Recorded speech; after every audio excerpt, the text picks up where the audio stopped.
funny is that I actually work at a community college myself. I work at Oakland Community College, just north of Detroit. So it feels very much like I'm at work right now. So that's cool. Okay. Show of hands, anybody here familiar with Mutual UFO Network? Okay. So, well, I don't know what we got, maybe something like 50 here, and maybe saw like a couple hands go up. I think that will become important in a second. Okay, so I am the state director for the Michigan chapter of the Mutual UFO Network, starting up. So I have been a member of the Mutual UFO Network for 30 years now. MUFON's been around since 1969. I have not been around since 1969, but I have been around now for the majority of the time that the organization's been around, and I have been state director since 2004. So what MUFON does is we investigate UFO sightings. People report their sightings to us. We investigate them. We try to figure out, to the best of our ability, what people are reporting to us. And then for the remainder, the ones that we aren't sure what they are, those are some, those are the very interesting ones that keep you excited about the phenomenon. And so sometimes I have been in a presentation where somebody will, at the end, say, that's all really nice, but what really have you done in the UFO field? So I just throw this up just to say, I've done a bunch of stuff, radio, TV, book stuff, all that. And so I've been very active in the 30 years that I've been in hands-on with this phenomenon. And I also like to start with this, too, putting things in perspective. One estimate of the Milky Way says there's about 300 billion stars in the Milky Way galaxy alone. And with the space telescopes, we had Kepler, Hubble, now Webb, always finding new worlds out there. Right now they estimate that about 1 in 6 stars has a potentially habitable planet or moon. And so if that's the case, with 300 billion stars in our galaxy, that means there's about 50 billion worlds in the Milky Way alone that scientists think have the ability to sustain life. So start off with the question, so if we're the only planet in the galaxy, the only planet in the galaxy in the Milky Way that has life, 1 in 50 billion, But wait, there's more. So there are currently about 100 billion other galaxies visible to us. And let's just say that the Milky Way is average. And these other galaxies all have about 300 billion stars with about 50 billion potentially habitable planets on them. That is 5 sextillion potentially life-sustaining worlds just within the visible universe. And again, what are the odds that we're the only planet that actually has life? But wait, there's more. This is just the visible universe. And all these little dots of light here, these aren't stars, these are whole galaxies. This was taken by Hubble. There's an updated picture by Webb, but I still like this old Hubble picture better. All of these galaxies out there, all of these galaxies empty of life. So, even though we can see about 100 billion galaxies, there's really about 2 trillion galaxies, they estimate, that are truly out there in our universe. And again, 2 trillion galaxies by 50 billion worlds, now we have 100 sextillion potentially planets and moons out there in the universe. And then to ask the question, is it really likely that Earth is the only place that life ever originated? So, used to be a giggle factor around UFOs. I've been around just long enough that I remember watching the Larry King show, and then they would have somebody on there like a Stanton Friedman say, there's a lot of good evidence for UFOs, and then they would just pull some scientist out of a dark alley and stick them next to Stanton Friedman and say, no, it's all a bunch of baloney. We don't even know if there's habitable planets out there. But now, it's been a long time. It's been since the 60s, the Project Blue Book that the Air Force had looking into UFOs, that right now the government is taking the UFO phenomena seriously. There have been 2 reports from the Pentagon and an open congressional hearing. These have been kind of confounding because in the first of the Pentagon reports, they said we've got 144 reports of objects from trusted sources, and we have identified one of them as a balloon. And like, okay, there's 143 out of 144 that you have no idea what it is, and then crickets. They didn't say anything more about it. Until they came out with the next report and they said, wow, we've got 510, in our catalog now. And most of them we still don't know what they are. Well, are you going to do anything more than just give us these numbers? And it's really, really strange the way they've been handling that. And if you saw the open congressional hearing when you had these congressmen asking questions of the Department of Defense, the Department of Defense really were not on their game. They were really unfamiliar with their own government military investigation into the phenomena. They seem to be unfamiliar with Project Sign and Project Rudge, earlier UFO investigation efforts that predated Project Blue Book, and they just looked really bad. But one thing kind of cool is Representative Andre Carson of Indiana, who was asking questions to these gentlemen from the Department of Defense. All of his questions were written for him by MUFON. So that's really cool. MUFON asked questions of the Department of Defense in an open hearing. So yeah, about this Department of Defense. Right now they have a new group, following up on a previous group, following up on a previous group. Recently that you might have heard in the news was sort of kickstarted by Nevada Congressman Harry Reid. And $12 million was the initial investment in this, and now it continues to grow and be better funded. And so the government has discussions about this. The military has people on their payroll looking exclusively at this phenomena, and even science is in on it. NASA is forming a group of about 16 scientists to look into the phenomena, though I have to say we are far behind the European Space Agency, who have had a dedicated group as part of their effort for 30 years now. And here NASA's forming sort of a committee of 16 to discuss it and give their opinions, probably move along. Though genetic scientist Gary Nolan, Stanford, you may have seen interviews of his. If not, seek him out. This guy is phenomenal. He was actually approached by the CIA, and they said, here are a bunch of people that have had close encounters with UFOs. We think there's something amiss with them. And so he was looking at all these brain scans, actually, of people that had close encounters and finding anomalies.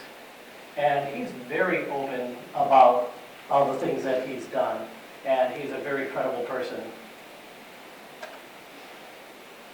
But what have we gotten out of all of this so far? What I said a moment ago, numbers. Out of 144, we identify one. We also now can add to this balloons, right?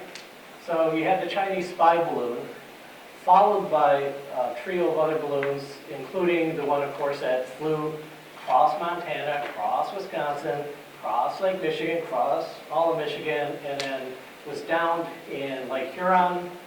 Very clearly a balloon, octagonal shape with strings hanging off of it. Okay, it's kind of a funny shape for a balloon. But essentially a balloon, and yet they scrambled fighter jets out to fire rockets at them that are $400,000 a piece to take down a goofy balloon. And why did they even say they did anything? Why didn't they do this discreetly? But over that course of those few days, it was like one after another, building tension, building suspense, building up this story that something strange was going on. And then, boom, they just dropped it. You don't hear anything at all about it anymore. No follow-up, unable to recover the stuff that they said they shot down, wondering why they even said anything in the first place and didn't just take these things down without alarming the public. I don't know. Very, very strange. But there's another way. There's the grassroots, there's the civilians, there's us looking at the phenomenon. We get so many sightings into Michigan that I don't really know or care about what the government or military knows for the most part. I've seen so many strange reports and so many strange things myself that I just rely on normal people doing their best and being open about it, being honest about it, being public about it. Right here, this gentleman is our current international director, Dave McDonald. He's actually out of Cincinnati. Probably our most famous member, Dan Aykroyd. He does a lot of TV for us, or has. And then we had our own TV series for 3 years, 3 seasons, Hangar 1, that was all MUFON. And every year we have a big convention, and this year it is going to be in Cincinnati in August, so quite close. And of course we put out publications and advertise the bigger cases we come across on our website, MUFON.com, things like that. So, we're a group, we look at UFO sightings. How many sightings have we been getting at? Well, last year in Michigan, we got 254 sightings reported just to our group alone. And that's a lot. But I'll tell you what, out of all the hands that went up here in the audience, almost nobody has heard of us. And yet, we still got that many sightings reported directly to us. So if everybody was aware of a group like this doing the type of things that we do, that number would probably be much, much higher. So this is just the tip of the iceberg of the number of people seeing things on an annual basis in Michigan. We've gone through, I started in the organization when we did everything on paper. And then we got a database set up in 2000, which was kind of clunky. And in 2010, we sort of perfected the recipe of when somebody reports a sighting to us, how it goes into the database and how we can draw information from it. So I like to start at 2010 when our database was really up and running and point out that since 2010, we've gotten over 3,000 sightings into us, just in Michigan. And in the United States, 78,000, and worldwide, nearly 100,000. MUFON's got about 5,000 members worldwide in 40 countries, and so the biggest footprint is certainly in the United States, but other countries submit reports as well.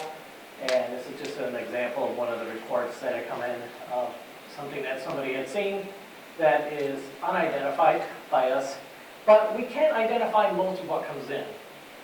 When I say 254, that doesn't mean like 254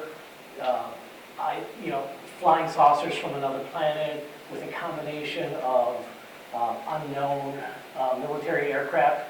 It's a lot of simple things. It's celestial objects, like I would say, Venus might surprise you, but we got a lot of Venus sightings recently in that planetary conjunction. People report weird things that they see with the weather. We get all sorts of pictures sent in to us where somebody takes a picture out a window, and in the window you see the reflection of the chandelier light. So, yeah, and other things, drones, Chinese lanterns, not Chinese spy balloons, just Chinese lanterns. And also now Starlink satellites. People see these things, Elon Musk's, grand scheme to give internet to the world. When they launch these things, they look pretty mysterious. They look like a fleet of flying saucers.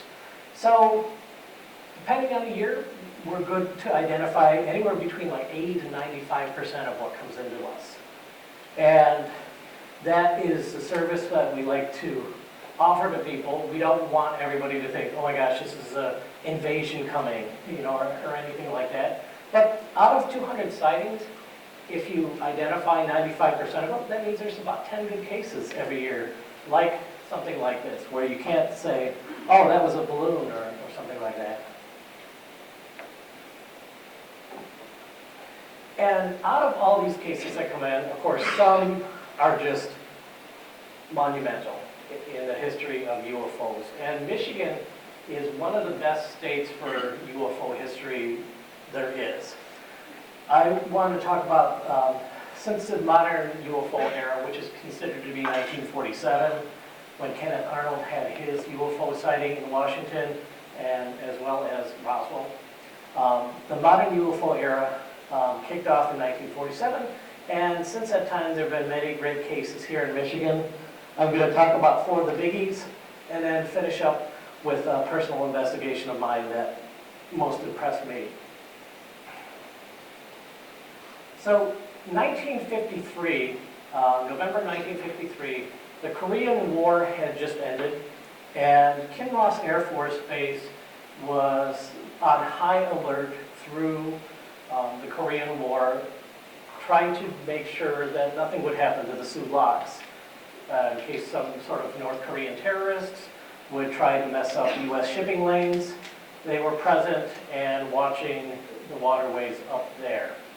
So the war had ended, and the military base was, still far from going to a much lower alert and losing some of their staffing.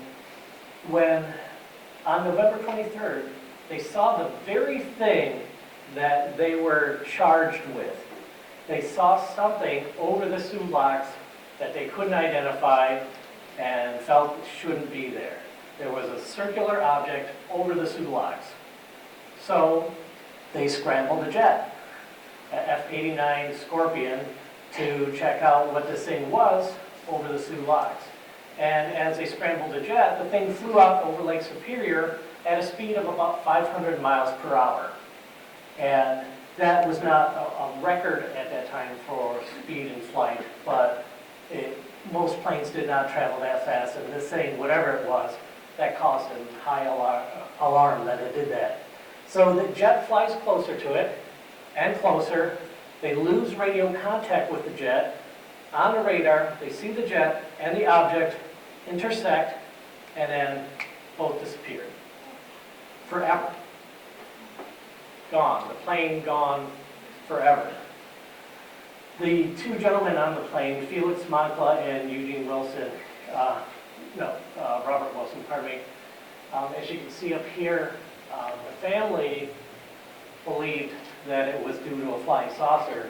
Wilson Stanley, and they put up a memorial to him down in Louisiana, where he's from, saying, yeah, he disappeared on that day intercepting a UFO over the Canadian border. So, this being an Air Force case, Project Blue Book, the Air Force's investigation into the UFO phenomena, had kick-started in March of 1952, the previous year. So of course they're going to look into this particular event. And this is over the course of their 17 years. Altogether, they investigated over 12,000 sightings. So they come out and take a look at this, and they say, okay, all right, so what did you see? They said, we saw this, this object on the radar go out over Lake Superior, the jet, whatever, and then he both disappeared. They're like, okay, so what did it look like, though, the object? And you're like, I don't know, the only ones that saw it were the pilots, probably. We just saw the thing on the radar. They said, oh, it must have been a radar malfunction then. Because nobody could claim to say what this thing looked like.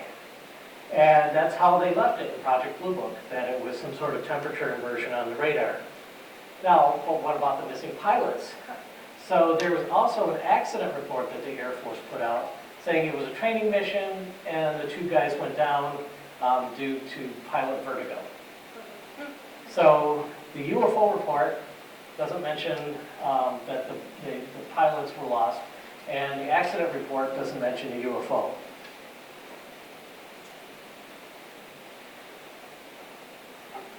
So many years later, 2006, again, the plane was never found.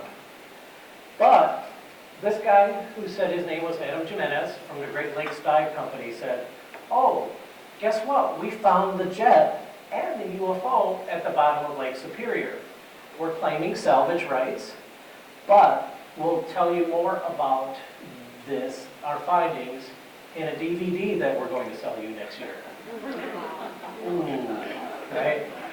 And what they didn't count on is, again, like most people, they don't know that there are dedicated groups that look at this exact thing. So I was state director at this time. I'm like, oh my gosh, you know, where do we start? And then the international director at the time calls. He says, I'm already on it. And yeah, within less than 2 weeks, besides MUFON, there were other groups as well that look at other paranormal phenomena, all descended on this event, this situation, and everyone coming to the same conclusion. There is nobody by the name of Adam Jimenez.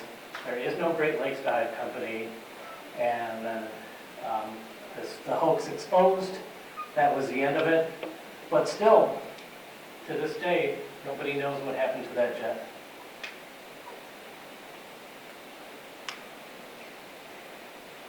The big event from UFO history in Michigan has often been looked at as a southeastern wave that occurred, very much associated with the term swamp gas, as I'll get into some detail about. Now, this particular sighting wave started before March of '66 and went after March of '66, but there is this 1 week that just takes the cake, starting on March 14th. Pi Day, right? Today, woo! Over the University of Michigan, between 3 a.m. and 7 a.m., over 100 witnesses spotted all these strange discs, each a different vibrant color, doing crazy aerial maneuvers. And again, as the sightings went on for 4 hours, this is the middle of the night too, 3 a.m. to 7 a.m. On top of that, Selfridge Air National Guard Base in southeast Michigan also picked up some unusual events on radar, some objects on radar, adding to this. One of the people that witnessed it was Civil Defense Director of Hillsdale, Bud Van Horn, who was deeply impressed of what he had seen, and many police officers. And police officers are often considered expert witnesses, right? Because what they see at the scene of an accident or the scene of a crime can certainly determine somebody's fate. So they are known to be careful, thoughtful witnesses to things that they see that they can't understand or want to find out more. So it was very interesting when they started to open up to the media and the press. This one person, Deputy Sheriff Buford Bushrow, he formally stated to the press, "This is the strangest thing that we've ever witnessed. We would not believe this story if we hadn't seen it with our own eyes. These objects could move at fantastic speeds, make very sharp turns, dive and climb and hover with great maneuverability. We have no idea what these objects were or where they could have come from. At 4:20 a.m., there were 4 of these objects flying in a line formation in a northwesterly direction. At 5:30, these objects went out of view and were not seen again." Now, what he could have said was nothing. What he could have said was, there have been some strange lights. I may have even seen something. We're looking into it. But instead, he just comes right out with it and says this to the press. That is how deeply he was impressed by what he had seen. Now, just another little interesting thing about the University of Michigan and UFOs is that last year at this time, they had something they called the UFO Teach Out. It was an online course you could take from the University of Michigan about the UFO phenomena. It was super cool. So there were other sightings throughout the week, and I don't think there was a day that went by where somebody wasn't seeing something. But March 20th is the next day where it really picks up into something interesting. Here we see J. Allen Hynek, who is a scientific advisor for Project Blue Book. I don't know if any of you have seen the Project Blue Book TV show. It's garbage. It's garbage. It's really bad. Don't watch it. Forget I said it. That even exists. But it was based on a true individual, J. Allen Hynek, seen here investigating the sighting that happened on March 20th. Now, Hynek, of course, wasn't there for it. He would come a few days later. But on that night of March 20th, people saw a formation of 5 glowing discs flying through the sky. one of the discs descending over Dexter, Michigan, and down onto the edge of the property of the Manor family. You see Frank and Ronald Manor here. Frank is the one pointing, Ronald's on the porch. As the family was at home, I think 9 people in that household too, not just these 2 guys. And so the whole family sees these lights moving around at the edge of their property. And so he comes out to, Frank and Ronald come out to take a look at it. And also, the police had been taking calls and witnessing some of these things themselves. And 2 of the officers that arrived at the edge of the Manor family's home, without the Manor family even calling them, was Washtenaw County Sheriff Deputies Stanley McFadden and David Fitzpatrick. This is the police report that the 2 officers took from the Manor family. What they do not include is themselves, and they also saw the disc flying around it, out in the woods and over the swampy areas at the edge of the Manor home. Also, Sheriff Robert Taylor shows up in his police cruiser at a different part of the property, comes out to do his own investigation of it. So you have Frank and Ronald Manor walking around through the woods looking for this thing.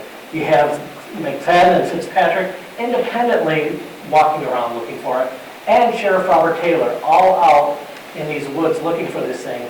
And the Manors found it. They were the only ones that got close enough to it to really get a good look at it. This is from a sketch that they had done with the police. They said it had landed, was kicking out smoke underneath, had a rough exterior, had a domed top, maybe about 30 feet across. And here is just a simple, cheap sort of a graphic of what they described it as looking at, with red lights all the way around. Said it had some gas that it was kicking out underneath. And this area here where I had put the little cheap illustration is actually the place where the current owners of the property say that it came down. I went to their house one day and I said, hey, you know, this is kind of strange. And I said, maybe you get people like me all the time. I said, I just want to know where the UFO came down. And they said, oh, I know exactly where, and he showed me. So I'm like, okay, I'll take your word for it. And so as Frank and Ronald approached it, Ronald says, look at that horrible thing. And as he says that, the UFO zips off, buzzes the police cruiser, McFadden and Fitzpatrick, with some sort of ricochet sound, and flies away. So if you ever have a UFO land on your property, remember, just insult it. They have very thin skin, clearly. So as it flew away, Robert Taylor then calls out and says, oh my gosh, you know, UFO on the loose, right? So several police cruisers actually spotted it on Island Lake Road and chased after it, but did not catch it. And if this night wasn't strange enough, the next night, very crazy. Hillsdale College in the women's dorm, looking out the second floor windows here, out over the Arboretum, out onto the ball field on the other side. This is where the major part of the sighting occurred. This picture here in the lower part here, CBS actually did like a 10-15 minute bid on it, and Walter Cronkite actually was the news guy for it. And so these students were in their dorm room about 10:30 p.m. and saw this UFO pass by, this disc with different colored lights on it. They're like, oh my gosh, what should we do? You know, this UFO just flew past our window. And one of the witnesses, Gidget Cohn is what she went by, she said, remember that U of M thing a week ago where they saw the UFOs there? Remember Bud Van Horn, the civil defense director? He was there, he saw it. And they're like, oh yeah, let's call him up. So they did. And so Gidget calls the Van Horn home, gets Van Horn's wife, who says, oh, that's very interesting what you saw. Please let us know if you ever see anything like this again. So half an hour later, Van Horn's phone is called again. And it's Gidget again, and she says, remember that thing we saw fly past the window? She goes, well, it's in the ball field now. It landed in the outfield of the ball field across the Arboretum. So they're like, oh my gosh. He's like, I'll be right there. So he calls the cops and tells them what's going on. He said, you know, these students saw a UFO come down on the campus. I'm headed there now. So he heads right to the women's dorm, where at this point, there are 87 students watching this thing through the windows, as well as their then mother, Kelly Hearn, and now Bud Van Horn himself. 89 witnesses to a UFO landed on the ball field. And as they watched, Van Horn wasn't really sure, I guess, where the UFO came down. He just knew that they had seen it over the campus. So, interestingly, the UFO was lit up, had red light on one side, white light on the other, and it was very much like what was seen the previous night with the dome on top and everything. Every time a police car would come anywhere near this UFO that was landed, the lights would go out on the UFO, the police car would pass by, and the lights would come back on again on the UFO. Now, I don't even know why there are lights on UFOs. That's one of those huge eternal mysteries, like why do they even have lights? And I don't know, in this case they clearly didn't want the police to see them, but must not have cared if they knew somebody else was watching them. So then it started to bob up and down, and then it slowly drifted up, and then it started doing this thing where it shot really fast across the sky and then ultimately disappeared as well. So Van Horn says, well, you know, this is college campus. Let's go take soil samples tomorrow and see what we can find. And so they did. They took soil samples, and depending on whose review of it you read, they either found some astounding radiation levels or an explanation of how they did it all wrong and that you can't get anything meaningful from the work they did. But you did have 89 witnesses. So of course, a case this big, naturally, Project Blue Book's going to get involved. And so J. Allen Hynek himself comes out, and he starts talking to the witnesses, like the Manor family we saw in that other picture, and goes around trying to find out what people are seeing. And he, at this point in his career with the Air Force and looking into the UFO phenomena, which is now at this point been going on for, what, 14 years, he has an opinion that there's something really, truly anomalous going on. But he doesn't want to say anything about it. And when he went out to take a look at this particular event, he was told specifically by the Air Force, whatever you do, don't give any inclination that whatever these people saw was in any way anomalous. And we know this because after he left Project Blue Book, he went around telling everybody that that was his marching orders. So he shows up and does his investigation. Here he is at the Detroit Press Club. This is something you can also find on YouTube. You can look it up and you see it. So he says, well, people see all sorts of things they can't identify, and they're common things. And, so you see a UFO landed in a swamp. Right, like a UFO would fly all the way from another galaxy just to come here and land in a swamp. He's like, well, maybe it was just like swamp gas or marsh gas people were seeing. And that's what the media glommed down to. Air Force says UFOs nothing but marsh gas. UFOs nothing but swamp gas, says the Air Force. And wow, suddenly he was under a very bright spotlight of having said something that sounded completely inane to downplay what all of these people were saying. All of these people saying, I know what I saw, this is a joke, this is terrible, the military can't do this, the Air Force should be ashamed of themselves, the government is corrupt, what's going on here? So people do, as they do, when they're upset about something, they write their congressman, right? So in this case, the congressman just happened to be Gerald Ford. He was a congressman here in Michigan during the time of this event, and he had all of his constituents on his back saying, got to do something about this, got to do something about this UFO thing, you know, got to stand up for your constituents.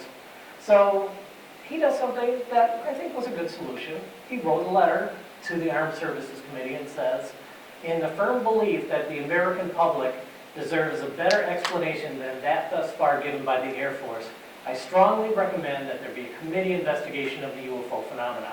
I think we owe it to the people to establish credibility regarding UFOs and to produce the greatest possible enlightenment of the subject.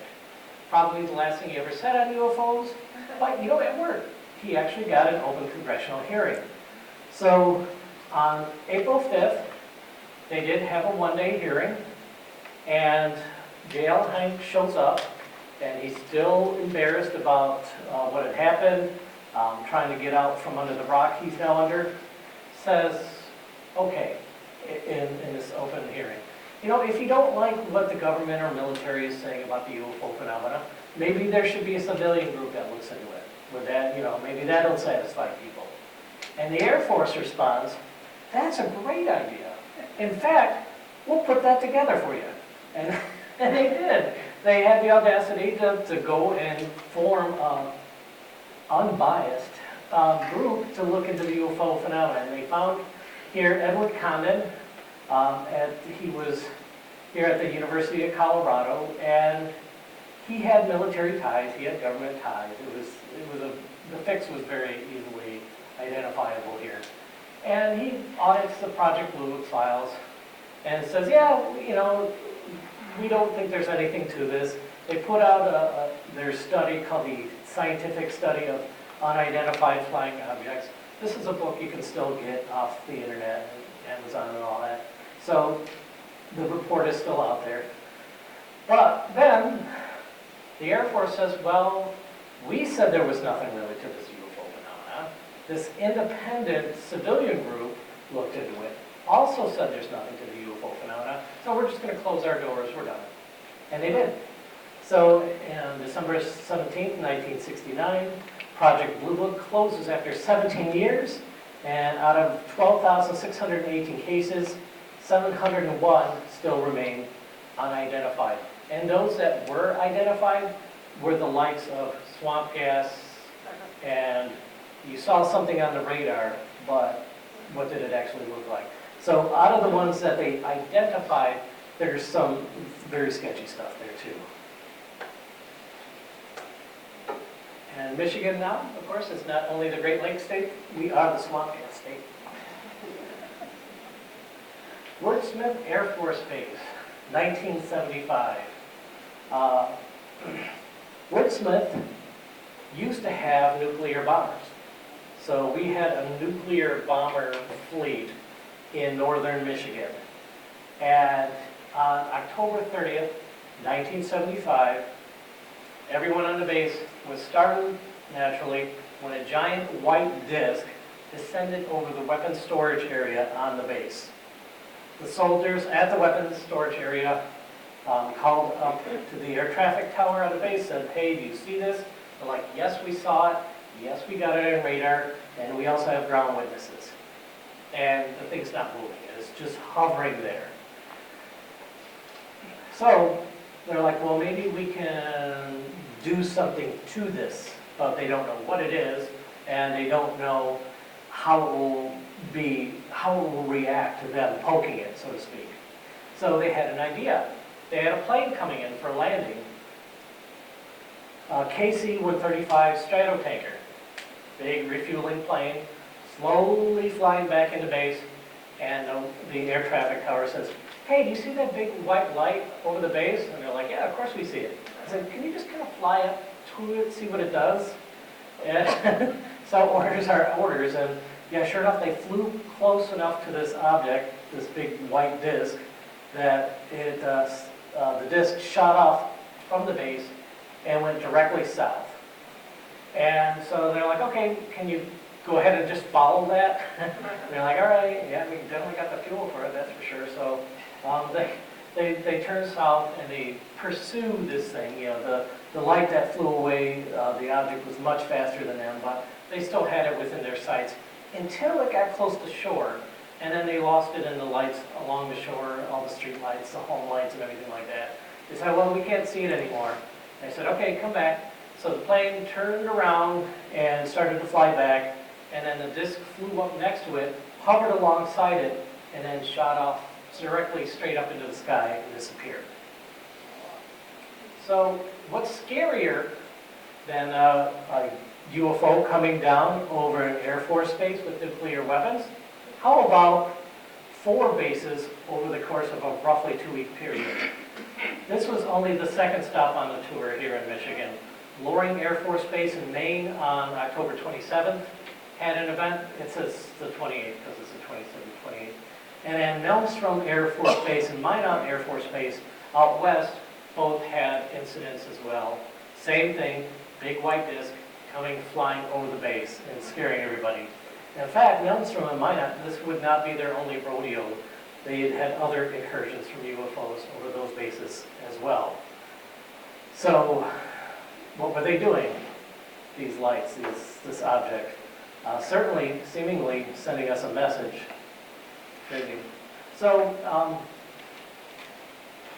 Wurtsmith is no longer a military base, and oddly enough, I didn't know that they actually have a library on the base. The former base, I should say. And so when somebody called and said, hey, you want to do this presentation at the Wurtsmith Air Force Base? I'm like, yeah, that's great. So I'm doing that in the fall. I'm pretty geeked about that. So my personal favorite is March 8th, 1994. I became a member of this group just a few months before this happened. And when I got in and all this activity was happening, I'm like, wow, it's going to be like this every day. And it hasn't quite been like that, but it was still enough to keep me excited. So there was high UFO activity before the 8th and after the 8th. But on this particular night, there was a heavy number of sightings, over 300 witnesses along the west here, Muskegon, Grand Haven, Grand Rapids, Holland, that whole area. People seeing much like they did in 1966, glowing light discs doing fantastic aerial maneuvers. But a big thing about this one was a lot more people were reporting formations. And one of the things that people were doing in this case, calling the police. There are a great number of recorded calls to the police that you can find on YouTube, as well as the transcripts of these calls are printed out and found around the internet as well. So over 60 calls to the various police departments in this area, including from the Graves family. So this is the front page of the Detroit News and Free Press, biggest paper in Michigan and all that. Front page covers this UFO event. And here, although the Graves family, it's a family of 4, saw this giant disc hovering over the house across the street. Only 3 of them are in the picture. The father's not in the picture. But what this family saw was really phenomenal. They saw this giant disc, he said, and it had colored lights all the way around it. They refer to them as like Christmas tree lights. Here are the sketches that the family did for MUFON, and basically all the same thing, disc, lights around it. And they called the police and said, you know, hey, this thing is hovering over the house across the street. Now, although the police have been getting lots of calls in, this was the first time any of the witnesses said, the thing is still here. So they sent out a police officer, Jeff Belthouse is his name, and he came out and he was watching this thing. And so he gets there, and the thing is still there for another 15 minutes. And he pulls out his binoculars and he's looking at it, and then he sees, oh my gosh, he's like, there's another one behind it in the sky. So he says, he mentioned that to the police dispatcher, and they're like, oh gosh, you know, we should see if we can catch this on radar. And for whatever reason, they couldn't get the airport, but they were able to get a hold of the National Weather Service. And so as the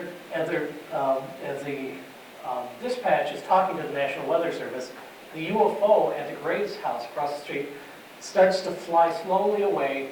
This is Velthouse's report, the Officer Velthouse's report to MUFON. And the disc is flying down the street, so he gets in his car to follow it. And then when the police dispatch is online with the National Weather Service, the person that they're speaking with is Jack Bashong. And he says, he goes, I'm seeing 3 large objects on my radar. He goes, the weird thing about that is our radar isn't built to detect aircraft. It's a weather radar. And yet I'm seeing 3 thumbnail-sized objects on the radar. He's like, whenever we catch an airplane, it's a tiny pinprick, it's only there for a second, but we're seeing these 3 massive objects on the radar. And then he's like, oh, wait, no, there they go. And at that same time, Officer Jeff Feldhaus called and said, the object just vanished, disappeared in the thin air. But from Bouchon's perspective, he sees them shoot out west over Lake Michigan and stop. Now, Bouchon says that these things flew very fast.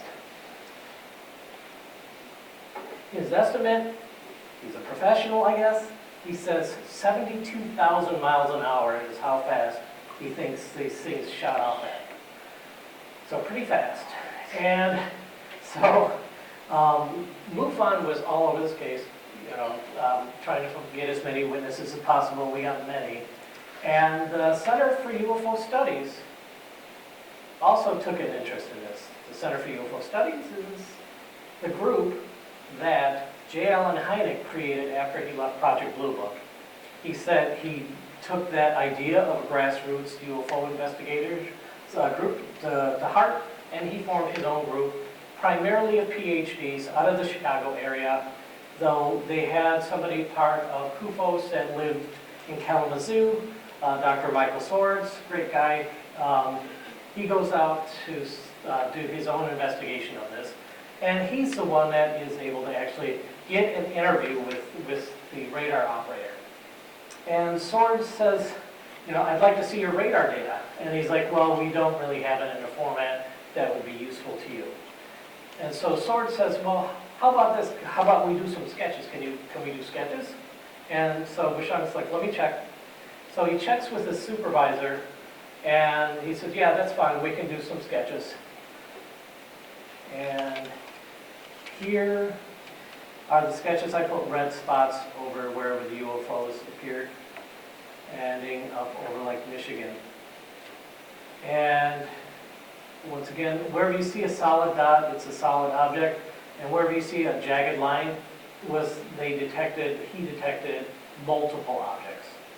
And he said that they all converged over Lake Michigan, a giant swarm of these things. He said there were too many of them to count, all hovering over a part of Lake Michigan, the only part of Lake Michigan at that time that was not frozen, that had liquid water. That's where all of these UFOs had stopped and stayed there. Very strange. And then what even gets weirder is, as they're all out over there, Bouchon is still watching them in his radar suite. And he said that as the 3 biggest dots on his return seemingly noticed that they were caught on radar, they were following the sweep of the radar intentionally, as if they knew that they were being observed.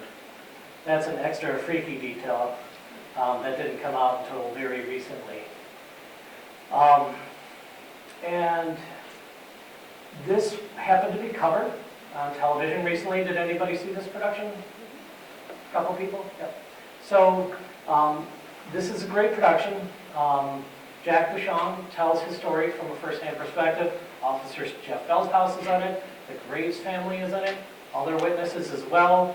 I'm kind of in it for about 5 minutes. But, so it's really good. And it just came out in October. It's called Something in the Sky, the episode. Definitely well worth checking out. It's all about the March 8th, 1994 event. I am so happy that somebody came along and properly documented this and did a quality job. So the last thing I'll talk about is an event that somebody reported directly to me and I went out to investigate. That left the biggest impression on me. It was March of 2005, and a guy calls and he says, I had a really strange weekend in September. what a start to a conversation, huh? So, and I said, okay, and I could hear the fear in his voice, and he was really upset, and he said that in September, he says, on Friday night, I'm driving home in Highland, Michigan. It's about 10 o'clock, and he's on a road that's kind of windy with tall trees and kind of narrow. And as he comes around a corner, he suddenly finds himself under a triangular UFO. And so I said, are you sure it was a single object, not just multiple objects that had a sort of a triangular shape? He said, no, it very clearly blacked out the stars. And in the center, he said it had white lights at the vertices and a big red light in the center. It was motionless, it was silent, and when I asked, how big was this thing? Because he kept saying how big it was. He says, oh, it was about the size of a football stadium. And, what's strange is that we do get reports like that occasionally. People seeing these things that they claim are absolutely massive. So he wanted no part of it, didn't even pause, floored it, flies home as quickly as he could. And we'll get back to him in just a second, because during the middle of the night, or the very early morning hours, people were seeing strange lights around Detroit Metro Airport. The way that it was described, this guy calls into the WOMC morning show that day, and the host was Dick Burton, who had done these shows for years, something of a local celebrity in the Detroit area. And he gets this call from a guy saying, I saw this UFO around the airport. It would strobe really fast, and then it would zip across the sky at a tremendous speed, strobe again and move around. And he's like, I wonder if anybody else had seen this. And so Dick Burton's like, oh, okay, if anybody else saw this thing this morning, call into the show. And he got 2 other people who called and said they saw the same thing that morning. And so it's right where I-94 and the 275 meet up. This is primarily where the witnesses were seeing things. These were people familiar with air traffic, people who, were up at that time because they go to work, so they're in that area every day. And so they were not mistakenly seeing airplanes. They were seeing something else very unusual. Dick Burton actually on station break, he called the airport and he asked them if they saw anything. And the person that he reached said no. He said, well, how about your radar? Did your radar pick up anything? And the response he got was, our radar doesn't go that far. So you can sort of clearly see where the airport is and the road right next to it. So yeah, if you weren't afraid to fly before. Yeah, so clearly somebody just blew him off, and that was the end of that. But back to that guy who saw the triangle the night before. He had trouble sleeping, stayed up quite late, woke up quite late, and in fact needed another nap in the middle of the day to catch up on his sleep. Wakes up at about 3 o'clock, looks out his window, and he sees something that looks like a car driving along the tops of his trees. He says, and he got a closer look, he said it didn't have any wheels. It wasn't touching the trees, it was wedge-shaped. It was black, about the size of a car, moving about the speed of a car, maybe 45 miles an hour. And there were these 3 portholes on the side. And he just watched it as it flew over the tops of the trees until he couldn't see it anymore. And he said he sat down on his bed and started the panic attack back up that was initiated from the previous night's sighting. When he was able to collect himself, he got out of his room, walked down into his kitchen, and there it is parked in his backyard. So, or one just like it, because he didn't lose sight of it. And so he's watching this thing, and I was at his house, and this thing was like just really, pretty much literally right outside his window. And, so I asked him, the obvious questions. How long was it there? For an hour. An hour, oh my gosh. Yep, did you take a picture? And he said, no. He goes, how would I know that when I held something up, you wouldn't think I had a weapon?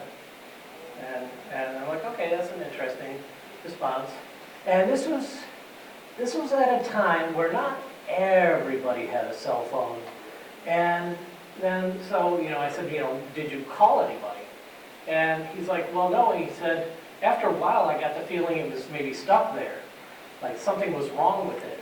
And if it thought that I was calling it for reinforcements, it would come after me.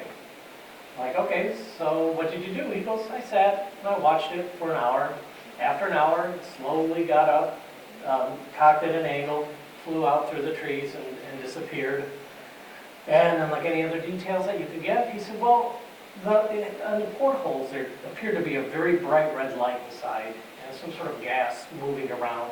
He goes, and every once in a while I saw the slightest impression of a little person walking around inside, but didn't get a really good look at it. And so we were out there and we had, amongst other things, we had radiation detection equipment with us when me and two other investigators showed up to this guy's house. But the thing is, it's 6 months later, and there was like 2 feet of snow in his backyard. So we couldn't even see the impressions of where this thing might have come down because it was under the snow. And so I said to him, it's no problem. I said, we can come back in May or whatever and, take a look at the ground. He's like, no. He's like, I am giving this to you. I am exercising it from my mind and my life. It is your problem now. It was a psychological thing to him that he could not handle what he had seen, and he wanted us to take this horrible event from his life and leave with it. And so he did not want us back. It was probably the strongest reaction I'd ever seen from a witness. And he was very shaken up 6 months later.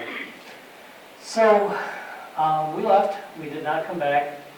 And sometimes when somebody wants anonymity, like he certainly did, after a while they loosen up and they start to tell their story. And it was several years. I'm like, he never really told anybody else. He must have been really serious about that.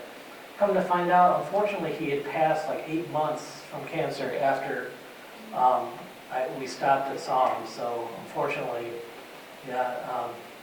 that's the best we get from his story. And I always felt really bad for how bad this event made him feel. The thing that he saw was not your typical disc or triangle, although he did see a triangle. It's one of those things when Stan Friedman used to say you put in his gray box. Like if you hear something you've never heard before, you sort of tuck it away until you get some sort of corroborating story. And it just so happened in this case we did. In 2008, a trucker down in Oklahoma, he was a Michigander, but his job took him down to Oklahoma. He was driving on the expressway, and he said this black wedge-shaped craft with 3 portholes hovered alongside him, and as the expressway took a turn, the object continued to fly in a straight path, and it disappeared. Said it was about the size of a car, flew about the speed of a car. The only real difference between the 2 stories is this guy was sure it had square portholes, and obviously the guy who was sitting looking at it for an hour could identify it had round ones. So I don't know, sometimes Jeep Wranglers have square headlights, sometimes they have round, so maybe it was a different model year. I don't know. But yeah, that really impressed me when I got chills when he showed me. He's like, here, let me show you a picture of something I saw. I'm like, holy cow. Oof. And, the reports keep coming. Some people say, what is the time of year that people see the most UFOs? Well, there really isn't any time. We get 1, 2 sighting reports in a week here in Michigan. And there might be a slight, teeny tiny bump around the 4th of July, but nothing substantial, and otherwise it's constant. So we have report forms. People go to MUFON.com primarily, fill out the report, comes to us here in Michigan or whatever state or country, and then an investigator. We currently have 6 highly active investigators in the state that will respond to anybody's report, even historical ones. It doesn't have to be just happened now. It could be, I saw this thing in 1948. We'll look into it. And whenever you do this thing, say, hey, give me the last 100 sightings in the state, for example, you always get a population map. Wherever there are more people, there are more sighting reports. It's not a matter of, oh, these weirdos out in the middle of nowhere saw something. No, I mean, weirdos all over the state are saying stuff. And very good, credible people, obviously. I can joke there, obviously. But I pull in this thing that kind of ties back to the beginning. So, you know, a common rebuttal I always get to when I say, 500, or 100 sextillion planets in the universe might have life. And they're like, okay, well, show me any evidence at all that something is coming here to visit. And I think the cases that we looked over today are some pretty compelling things that make you wonder what's really going on out in our skies. And next year, and the year after, we'll probably continue to get 200 cases in. And I always say, if you want to report your UFO sighting, there's no better place to do it than MUFON, because we actually do investigate the sightings. And if you are interested yourself in investigating UFOs, there's no better place to do it than MUFON.